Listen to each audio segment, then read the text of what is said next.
good afternoon, wherever you are in the world, and welcome to another podcast with Wrestling with Faith. This platform can be found on all podcast platforms, including Spotify, Apple, Google, and various others through Anchor as well. And you can also get me on Twitter at faith_wrestling and facebook.com/wrestling with faith UK, all one word, and youtube.com/Dave Abbott UK. That's ABBOTT. And I'm really excited, really jacked to have one of the most harder hitting indie wrestlers that I've seen from the States. I mean, this guy can pack a punch, can pack a kick, can pack a headbutt, and sometimes all in the space of one sentence. So it gives me great pleasure to introduce American indie wrestling star, sensation, Mr. Chris Lyons. How are you doing, Chris? Woo! Hey, man, that was a great intro, bro. You good Brilliant, at this, man. Listen, hey, a great indie star deserves a great intro, yeah? And you was telling me off air, man, that this is your first ever podcast. No, okay, not first ever podcast. All right, okay, we'll retract. First we'll ever retract.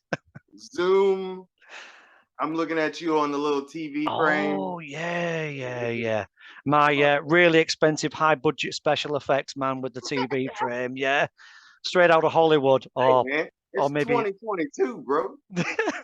You gotta be. Hey, we can only be what's in front of us, Chris. You know that more than anybody, yeah? Do you know what I mean, man? So, listen, mate, it's really, really good to have you on the podcast. I know you and I have been sort of shooting backwards and forwards on Twitter, and it's really, really great to finally get this up and running. Chris, first question I want to ask you, my man. Obviously, we'll come on to some of the footage where we can see you wrestle, what you can do in the ring. But what I want to know is what inspired Chris Lyons, Mr. C Lyons, to first get into the crazy and wonderful world of wrestling? I used to watch it when I was a kid with my old man.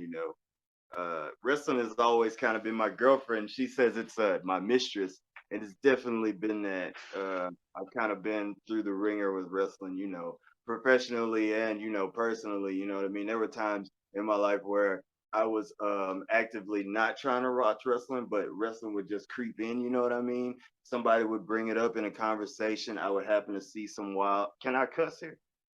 Do you whatever you want, man. It's okay. I'll just put a Okay. disclaimer anyway, so you I just go won't with the hit you. flow. I won't hit you with any f bombs. Anything crazy. But, sometimes slip of the tongue.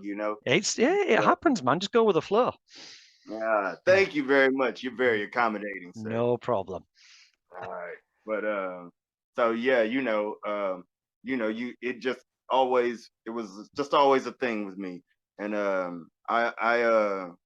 when guys like Samoa Joe and American Dragon, Bryan Danielson came around, and Homicide and CM Punk and Christopher Daniels come around, and smaller guys but more athletic guys, you know what I mean? And there wasn't so much in the 80s where guys were big hulking beasts all the time, you know what I mean?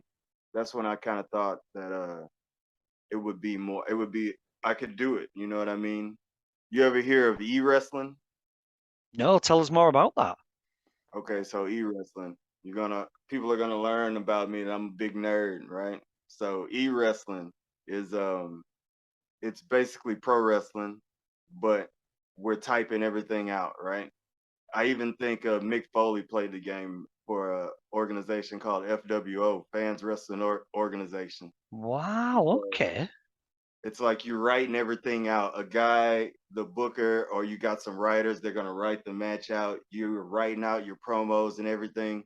So it's wrestling, but it's just all written. And so Wow. there was a guy in Ireland, in fact, Cutting Edge CJ Hunter. He played the game. And then people were telling me that he wrestled. And then there was another guy, the Fist, Eric Canyon, I think. NWA Ireland or UK or something, I think. He also played the game.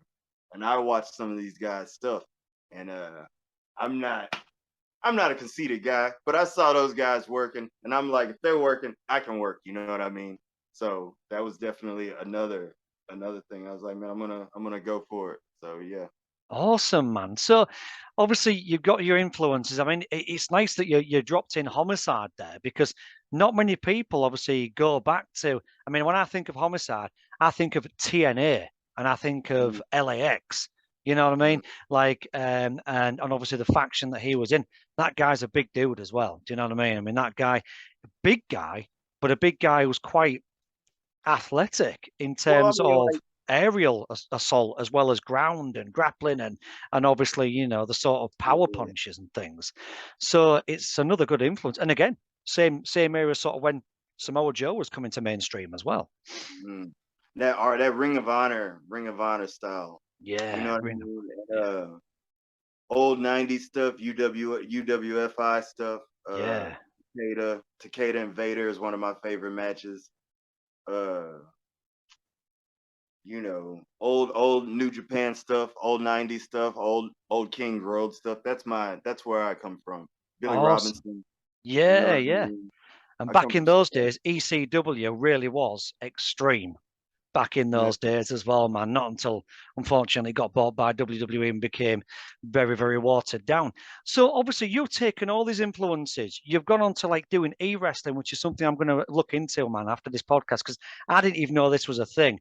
And Let me know how it goes. I say it loud and say it proud, man. I am a nerd. I'm a guy in his 40s who still collects MOC wrestling figures, man, mint on the card wrestling figures. So I'm all Okay. about that. I've got no shame. I'm going to say it loud and say it proud. And I'm even going to tap into this e-wrestling as well, man, see what I can, how far I can excel in that.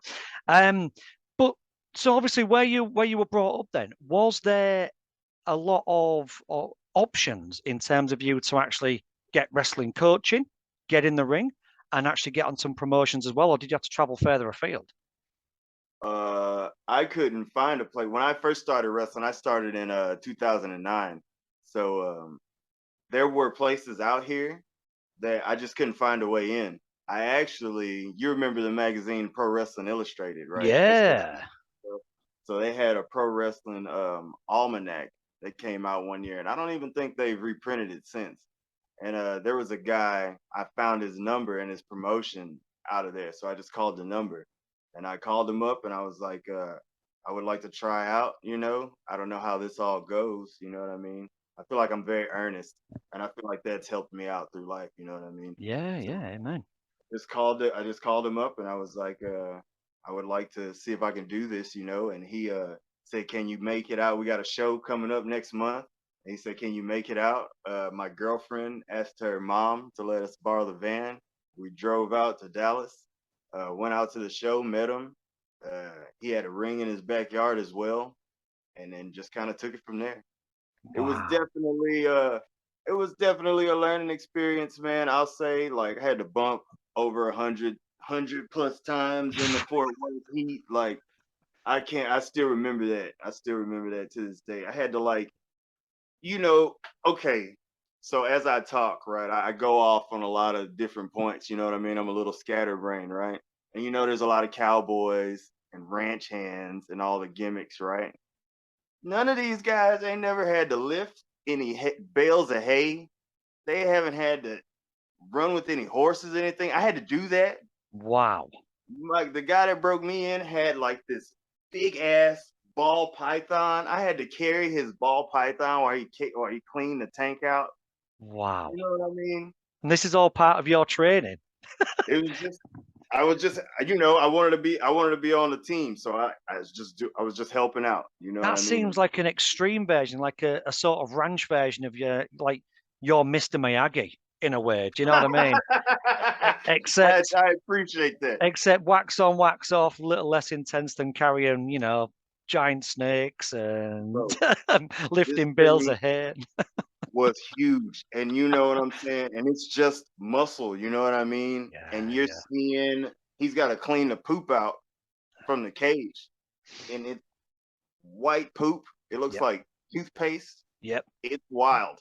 Wow. It's a big fiberglass cage that is like, I wish I could show you. I'm in this room. I wish I could show you and give you dimension, but Well, how big I'm was the snake, man? Give us a rough idea. I mean, did you get any measurements on that?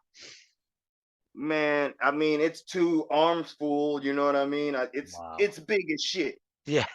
I'll never forget it. It's big as shit. So, We're talking almost like Jake the Snake Roberts with Damien type scenario yes, then, man. yes, Yeah. yes, yes, yes. Fantastic. I mean, that is, I've never heard that as part of your sort of getting your hands dirty, sort of cutting your teeth in the industry, going to them sort of lengths. But listen, man, longer term, it can only help you. Yeah. It can only shape you. And I Yeah, think definitely. from that as well, you start to obviously, I would imagine, develop a persona of how you want to be perceived in the ring as a wrestler. And obviously, I'm watching some of your videos on YouTube. One in particular, um, I think looking at it, it was is it UPW? Yeah. UPW, right? Hmm. And the commentator on there says the fans love him, but he can turn on you in the quick of a flash. That was literally, and you hadn't even got in the ring yet, man. Do you know what I mean? It was like the fans love this guy, but he could turn on you in the quick of a flash. So I'm looking at that thinking, I know how hard you can hit. I've seen how hard you can hit, but where does the persona come from for C Lyons, man? What's the inspiration? I mean, really, I mean, I'll say it's pretty much me for the most part. The best. They say the best. The best success you'll have as far as your persona goes, it's going to be you just turned up to 11. You know what I mean? And I am a martial artist. I feel like I search out and seek out martial arts beliefs and beliefs of like bushido and things of that nature, Wow. right?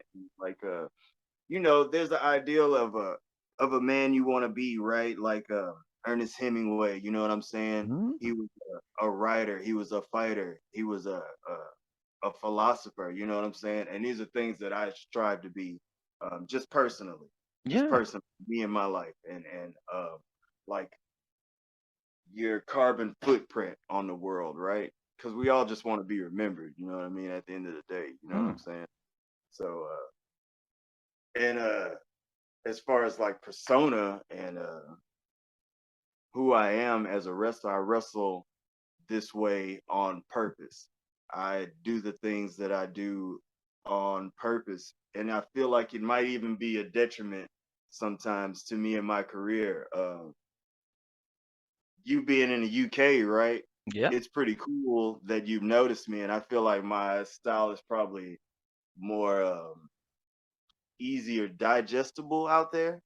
Yeah. But I can definitely say, as far as growing pains, there's been a lot. You know what I mean? There was a time when I was coming out to kung fu fighting and being fucking Hong Kong Fooey. You know what I'm Yeah. saying? Yeah. And I had to rail against that, and I had to be steadfast in what I was trying to do and who I was trying to be. You know what I mean? And in this gift culture, as far as wrestling goes, and this gift culture, and then people just wanting to get their social media numbers up. I feel like Mm. it could be a detriment to me sometimes, you know what I'm saying?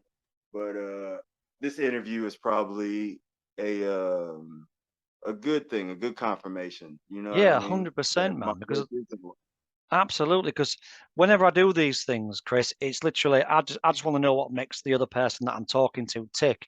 It's not me going like, subscribe, like, subscribe, which is nice, but it's purely in the same in a way that I just want people to see the people that I'm talking to, because at the end of the day, there's a lot of talent out there that we do not see, that we do not hear.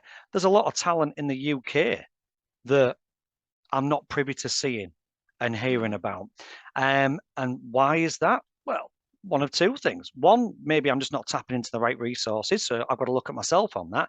But number two, are we representing indie wrestling in the right way? Are we giving it as much exposure that it needs? And I think social media now, if the TV networks aren't plowing money into it, we've got a gift, haven't we, here with social media to get Mhm. ourselves out there without having to pay a middleman, without having to, do you know what I mean? That it's Also gonna be on that guy. That guy's got to do the work too. You know what I mean? 100%, 100%, man. Yeah, absolutely. He or she has got to get out there and make the name. If you're not Mhm. making any noise, no one's going to hear. You know this. Do you know what I mean? But going back to Mhm. what you said about obviously you being a martial artist, and there was a point in your time as well where, you were quite sort of, Hong Kong fu in your words. You were quite happy Oh yeah, to but to go out there and, a la Cobra Kai, strike first, ask questions later, sort of thing. What would you put that down to? Was that just environment? Was that just growing pains? Was that mental health issues, or was I it just a mean, it's probably combination of all? It's probably growing pains, but in wrestling, you gotta have the guy with the pencil's got to believe in you too. You know what I mean? Mm. And there's a lot of pieces at play in wrestling, and you gotta have those things in coordination as well. You know what I mean? So if it wasn't for UPW believing in me and giving me the chance and opening the door, a little bit for me to kind of do my thing, uh, I definitely wouldn't be. I wouldn't be here. I wouldn't be talking to you. You know what I mean? So yeah, It it's looks a fun, twofold. UPW, man. The crowd are like some of the best on the footage that I've seen for all different shots, I should say, of UPW. The crowd look wild, man, and they just seem to really buy into it. And obviously, you in particular, it's hot. Do you know what I mean? It's hot. And the chats I've had with wrestlers is it's okay having the skills, having the physique, and being able to do it and backing yourself in the ring, but you've got to get a reaction from the crowd, haven't you? Whether that's Yeah, been definitely. booing you till the cows come home or cheering you till the confetti falls from the sky. You can't have that grey in between, can you? That lukewarm. Because when you're watching mainstream wrestling, you know full well the matches that the crowd are digging and the matches Mhm. that a crowd are just like, yeah, this is my chance to go for a toilet break or grab a hot dog or something like that because we're just not feeling it from these people. Um, in terms of obviously crowd reaction, would you say it's easier to be a face or an anti-hero or just an out-and-out heel in terms of you as a wrestler? Well, ideally, I try to be able to work both styles, but I feel like it's more fun for me to be a heel and to yell at little kids and to push old people. You know what I mean? But but I don't mind being a face either. I I just like being a part of the show. If you're digging what I got going on, you know what I mean? I don't want to be a guy that's just saying I'm happy to be here. That's definitely not the case. But I mean, if you're digging what I'm putting out and you're appreciating my act, because I mean, at the end of the day, it is show business. It is what it is. You know what It I mean? is. As much as I believe in the tenements of wrestling and Carl Gotch and so on and so forth, I mean, it is what it is. You know what I mean? So I just want to be able to be. I want to be able. Give me the time to wrestle and let me wrestle, and things will be all right. You know what I'm saying? As Awesome. long as that's how Yeah. I feel. And that's a great way to put it. It's just give me the opportunity and I'll max it. Any opportunities and I'll just max it out and not take it for granted. You've also got to respect the theatre side of it as well. Like you say, it's show business and people buy into personalities, don't they? I mean, there were some great examples They we've also seen know over when the you're years. being fake too. You know what I mean? They know when you're. Yeah, They know when you're bullshitting them. You know what I'm saying? So I can make Hong Kong Fooey work. I'm a good guy. I'm a personable guy. You know what I'm saying? I understand that that's one of my talents. You know what I'm saying? We were talking about that earlier. You know what I'm yeah, saying? But people can also tell when you're feeding them bullshit. You know what I'm saying? And people know massively. that I'm not bullshitting right now. You know what I'm saying? It is This what is it is. it. This Yeah. is it. This is who I am. This is it. You're either going to like it or Mhm. you hate it, but you're going to react. That's the most important in it, man. You know? 100%. And on that as well, I mean, I'm looking one of the best videos I saw before I sort of asked you to come onto the show was it was back on the 15th of June. You put a post up on Twitter, and it's literally I mean this guy is wearing I think it's LX3 on his vest. Ah, Bless him, man. It looks like David and Goliath, except the outcome's just not the same in this storyline. Do you know what I mean? I mean, yeah. you look like clearly a foot bigger than this guy, and he comes Mhm. at you swinging haymakers, and you just literally hit him with. I'm looking at it again, man. It's just going on loop. It's just you grab him with your left, you headbutt him, and then it's just like then bam. The guy's Yeah. just sat up trying to remember his name, and you just clock him with a left, man, straight shin to face. I mean, Well, you in- know, I he's a mean, good guy. He's yeah. a good guy. He's got a stupid name though. But yeah, you Is know, that why you business took it is out on business. him, man? Hey man, business is business. Business is business. He's But messing business is around with business, Bobby man. Yeah, Fairweather. He's messing around with Bobby Fairweather. He's getting involved in all this crazy stuff. You're getting in my face. Hey man, it is you're what it going is, bro. down.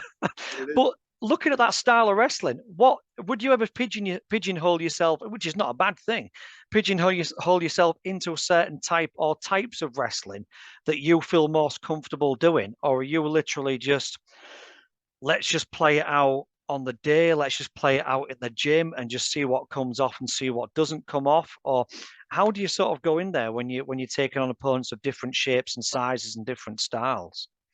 That's a good question. I've definitely been thinking about that lately, and it's been coming up. And I think that I'm gonna have to. I want to be versatile. You know, I don't think everybody should be good at everything, right?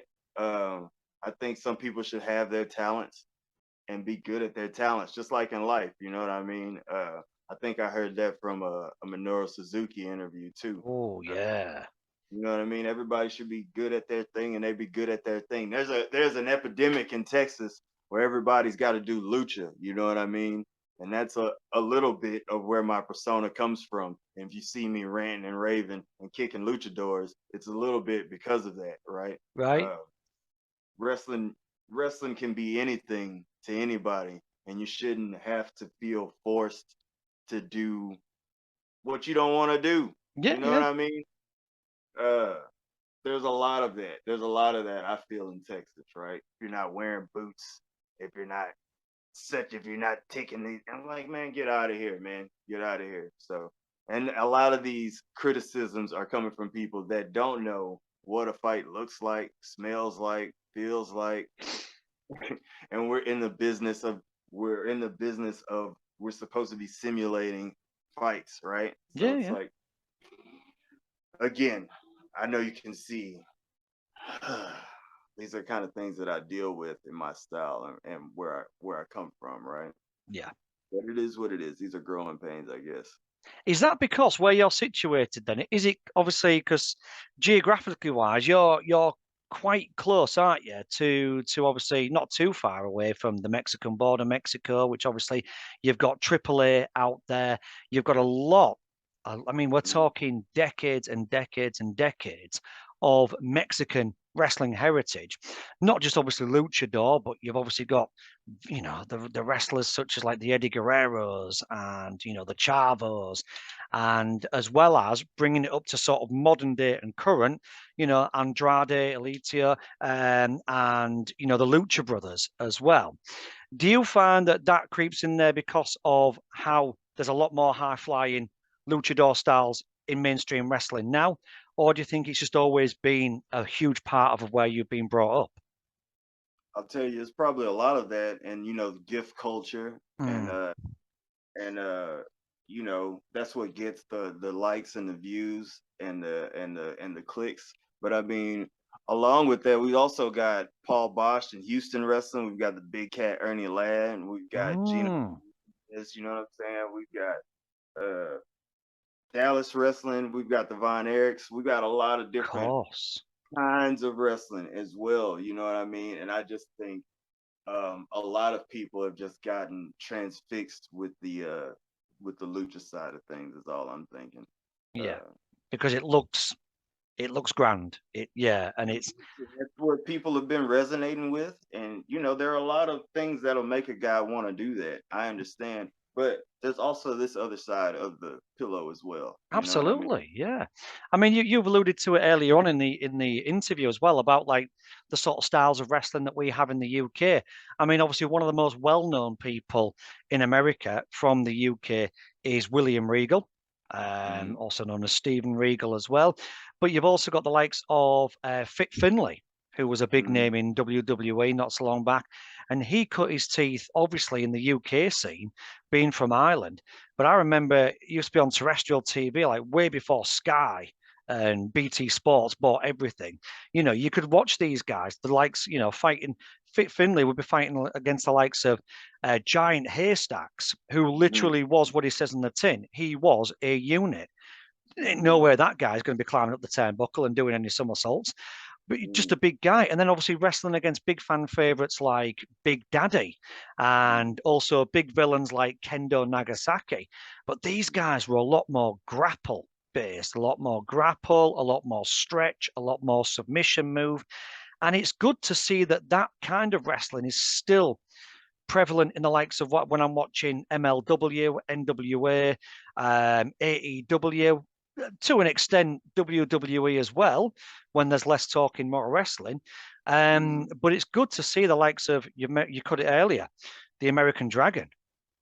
I mean, technical. Man, that guy has got to be, pound for pound, when he's fit, probably the best mainstream wrestler on TV, pound for pound. And the likes of AJ Styles as well and people like that, they really, really just utilize on what them guys are good at, and they don't go with the what's current. Do you know what I mean? And they get a response from the crowd and everything. They tick all the boxes. You know what I mean? They don't do anything crazy. Everything is logical. Everything is if we're talking about safety, everything's safe. You know what I mean? They're like the apex of professional wrestling right now. I think 100%. You know what I mean? I'd agree with that. And I like your slobber knockers. There's, to quote good old JR, your slobber knocker wrestlers that are still going today, like the likes of John Moxley, and you know, obviously, formerly known as Cesaro, has obviously now come back into AEW. These are still big guys, but they've not been forced to evolve their style of wrestling for the new audience, which is good to see. It's just like, this is what we do, man. We get cut open, we get busted open, we're taking knocks, we're taking cuts, and we're really going to hit and hurt. You know what I mean? So it's good to see crowds still feeding off that. And Chris Jericho as well, man. The guy's still going strong at 51, still doing his lion tamer, his walls of Jericho, still doing the lion salt, man. You know what I mean? Things like that, you know. So it's still good to see that wrestling doesn't feel like, and you can tell me more because obviously you're in it, it doesn't feel like an industry where it just kind of, everybody just goes with a movement. People still stick to what they're good at in a lot of areas. But I don't know if you can shed a bit more light on the indies on that for me. Yeah, wrestling is definitely, I feel, what is shown on TV, people are gonna do that. You know what I mean? If it's getting put over big by the WWE, when Thatcher got signed, everybody wanted to be a wrestler, right? When Riddle got signed, everybody wanted to be a wrestler, and you know what I mean? Nakamura got signed, everybody's screaming strong style and all this shit. Yeah. So no, in my opinion, wrestling's definitely what's seen on TV. People are gonna do that. Really? And, you gotta, yeah, brother. And you gotta believe in yourself. You gotta have that grit to stick and do what you're gonna do. You know what I mean? And believe in what you're gonna do. Because if you don't believe in what you're gonna do, nobody else is gonna believe. Amen to that. Amen to that. And speaking of beliefs, obviously, again, I'm not stalking you, by the way, man, but I'm looking on some of your tweets and I can see that obviously you've shared Montez Ford, who daily puts up God is good. And I'm one of the many people who reacts to that, man. What's faith like in your life, man? How's that helped shape you from a kid to an adult, and obviously in the industry of wrestling as well? I mean, how does that help you, your faith? It helped me tremendously. I pray every day. I feel like I pray too much. But they say you can never do that, man. Surely not, man. Surely not. But and you know, it's definitely a muscle to be exercised and to be tested. Really, I feel like personally and professionally, I've kind of been going through that right now. So tantamount. Praying right now as we talk, brother. This is ministry, Chris, man. This is ministry. This is the main reason why I do this podcast, man, because where 2 or 3 are gathered in my name, he is amongst us, yeah? Do you know what I mean? So, you know, you cannot wax so much lyrical about the Lord, man, because he's omnipresent, he's everywhere, isn't he? And I tell you what, you know, what constitutes as a rich man? You know, if you're happy in everything that you're doing and where you're going, man, surely that's worth more than all the gold in the world, yeah?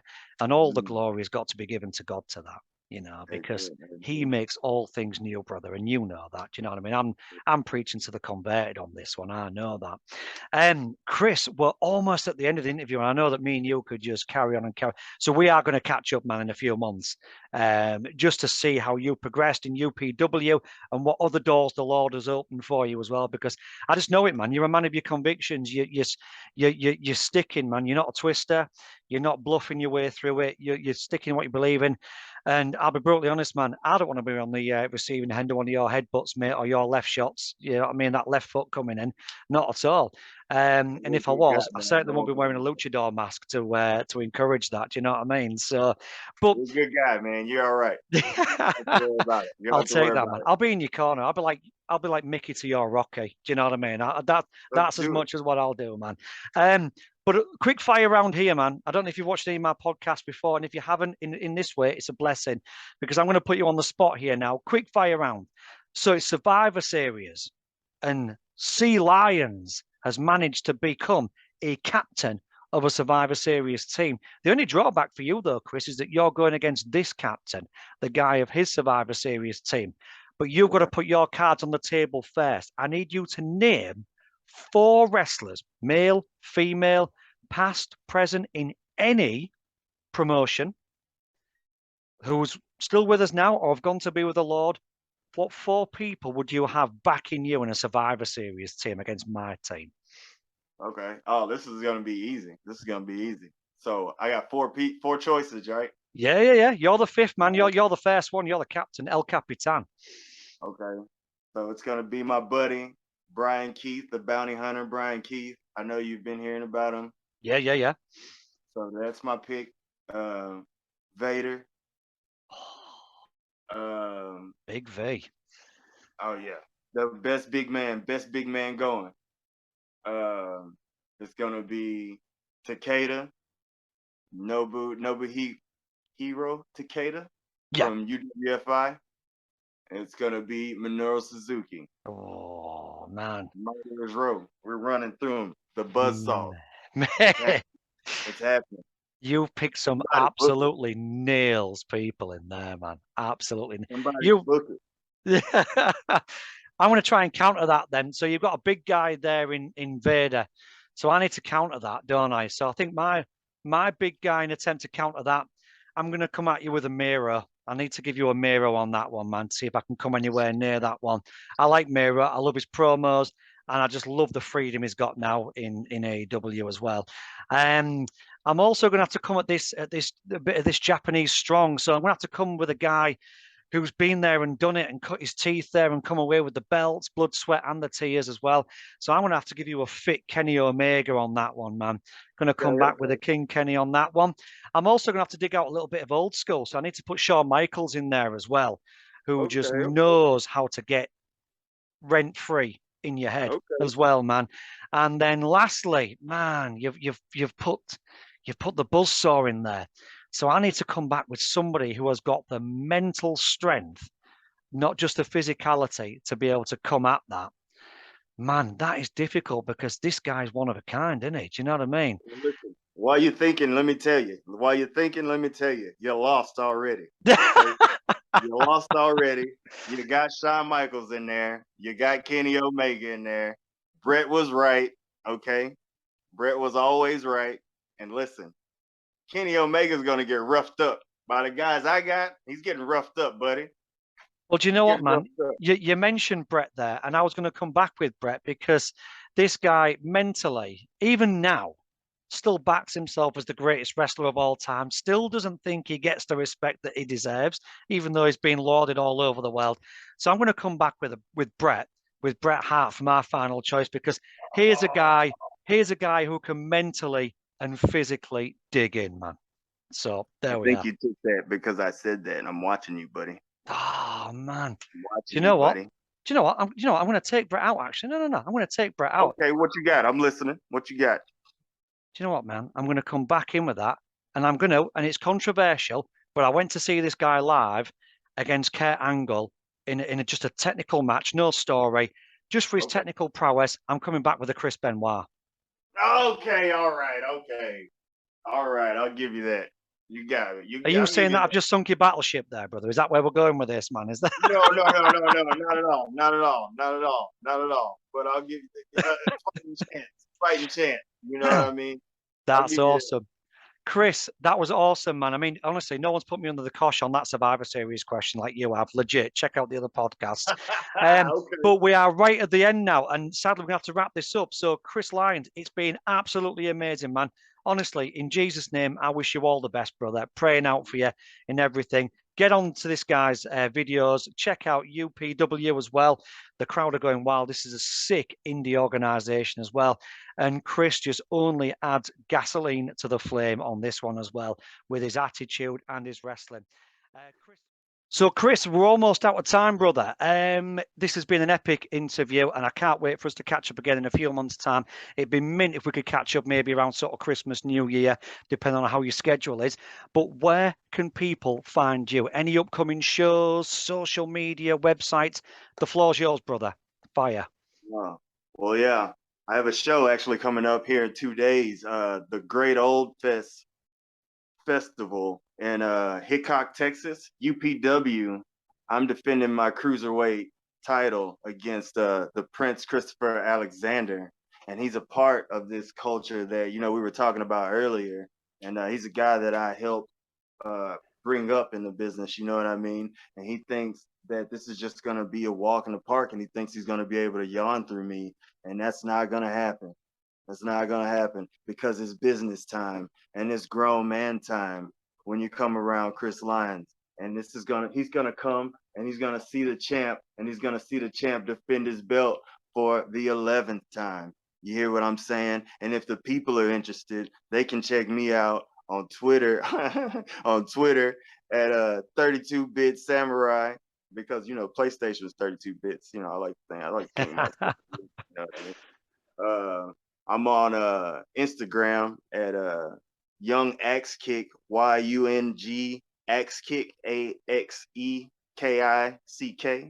and I'm also on Facebook. If you guys are into Facebook, Christopher or C Lyons, pro wrestling activist.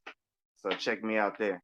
Awesome. And what we'll do is we'll put those links on the YouTube video as well when this goes live, so people can obviously log on to those links, click, follow, DM, get involved, and promoters as well. Obviously, any promoters out there looking at it, to get on the links. Honestly, look at Chris's videos. You can hear the kicks and the punches before they actually connect. This guy is rapid, man, honestly.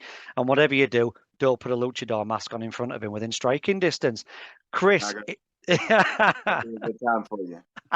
Especially Chris, when I'm going to come out there one day. I don't want to see any crazy ass luchador masks when I come out. You won't find many, especially my neck of the woods in the UK as well, man. C Lyons, Chris, it's been an absolute pleasure, brother. God bless you. Thanks for taking the time out to come on Wrestling with Faith.